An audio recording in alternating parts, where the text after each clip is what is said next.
Welcome to SME OnPoint. Thank you so much for staying with us. My name is Sudia Bosito. This week, the Department of Trade and Industry and Competition hosted the second Black Industrialists and Exporters Conference in Sandton.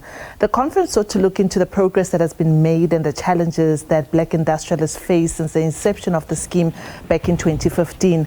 The conference also hosted awards aimed at recognizing the contribution of Black industrialists towards giving or driving economic growth, social transformation, and in advancing inclusive entrepreneurship in the South African economy.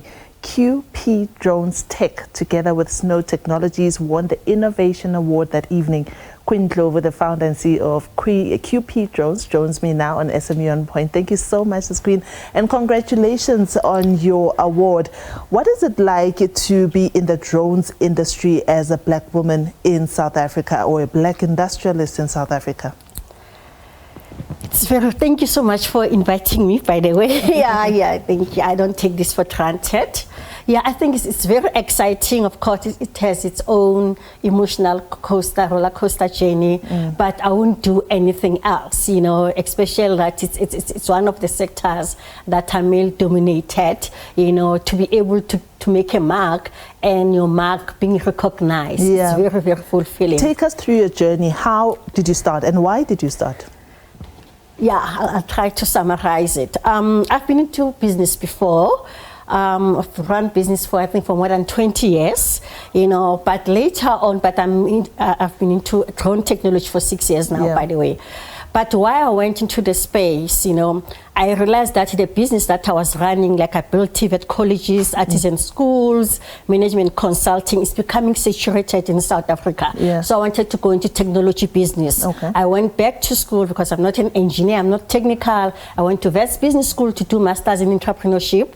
And why I chose that degree, because they were focusing on emerging technologies. And one of them was drone technology. Yes. So I chose drone technology. And after that, because I wanted to become a global player, compared to my previous life where I was focusing in South Africa. Yes. I went to China. I was based there for 6 months in Shenzhen, learning the industry. And by 2018, I came back home to launch it. Yeah.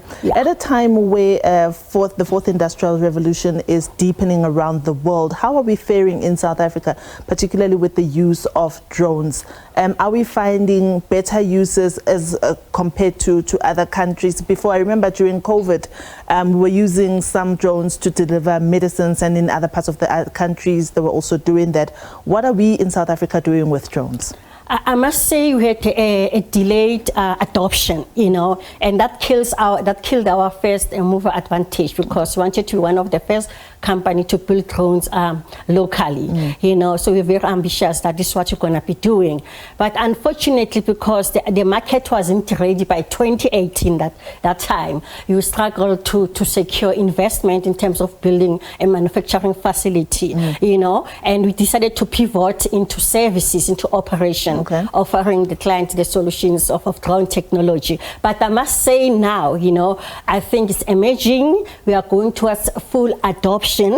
Hence, even for people that, like ourselves, who want to become local manufacturers, are being entertained now, are being recognized by getting this award. So South Africans, after a long time, they're fully adopting and enhancing the benefits of using drone technology. I'm talking mines, I'm talking agriculture. So things are getting better. You are also doing disaster management, drone disaster management. Educate us about that. What is that, and what do you seek to do there? Yes.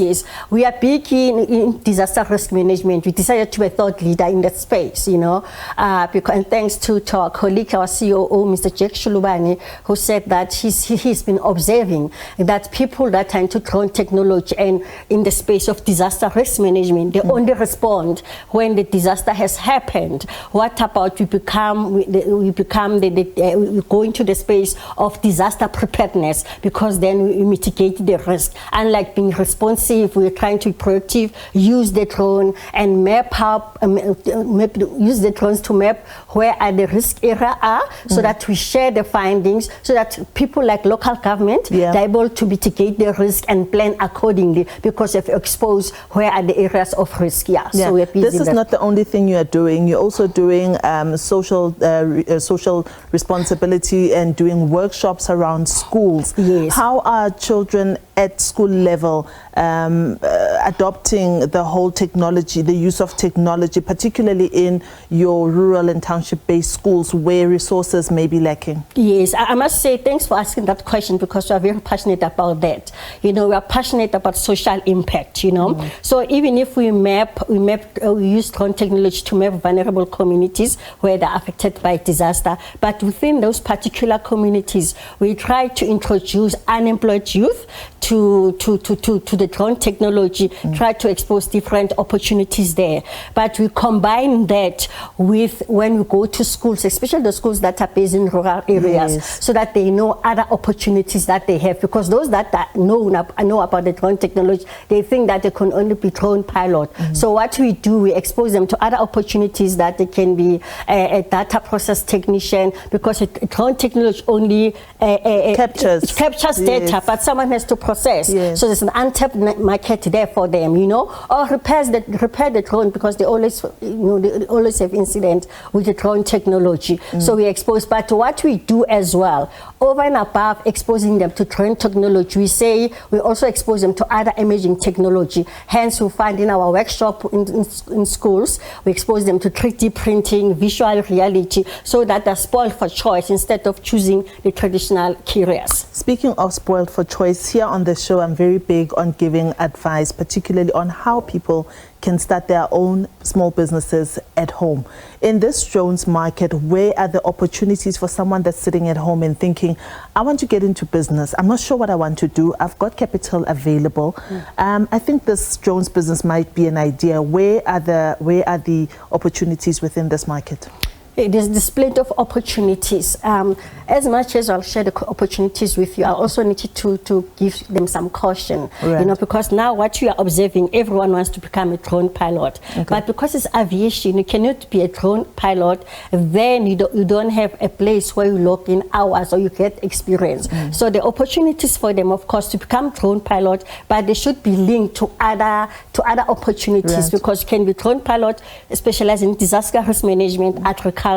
So they must choose where their passion is, because almost all sectors are actually using drone technology. So they might be cognizant on that as well, So number one, as I said, drone pilot, and you can be a data process technician, as you mentioned, analyzing the data. You can be a drone author like myself, if you are keen on that. You can be a manufacturer, you can be a maintenance and repair. So there are a plethora of opportunities. You can be a content creator. So there are a lot of opportunities. Where are the resources for these opportunities where one can start reading up and knowing that, okay, this is how much one would probably need. You would know this industry better than I would. Yes, definitely. There's a lot of events like this, the digital gap that we're busy with, they're trying to close. We host a lot of what to call masterclass. We host workshop and our website as well. But also, if you go to see, but maybe let me quickly say where to get information as well. If they attend events, number one, webinar where there's aviation related event, they must, and also website. They can come to our website, and CAA website is the South African Civil Aviation Authority. They've got a lot of workshops. But also, if there are webinars, they must just show up, because we've realized that our youth, they don't show up, even they get invited. There's a lot of workshop to empower the youth around it. But we are available as well. We'll leave our details for people that wants. But there's a lot of opportunities. But also sitters as well. We are seeing them as well. They're beginning to position youth on tapping into the market of drone technology. For instance, transport sitter, and other sitters. They've got opportunities for drone pilots. As I prepare to conclude our very insightful discussion, what does the future look like in South Africa for the drone market? I must say it's a big opportunity, it's a big industry that is mushrooming.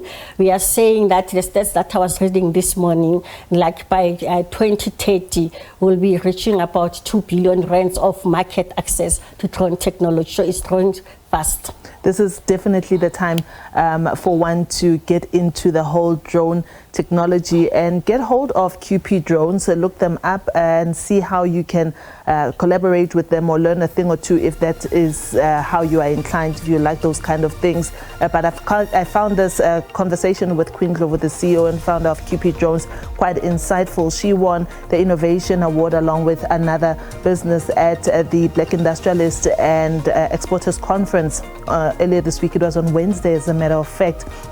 And she's been sharing everything that she knows, I hope, with us. And as usual, I will be uploading this SME OnPoint on our Facebook page, which is at SME OnPoint. At SME OnPoint on Facebook. I will upload this. And remember to support small businesses in your communities and keep those rands and cents circulating. Goodbye.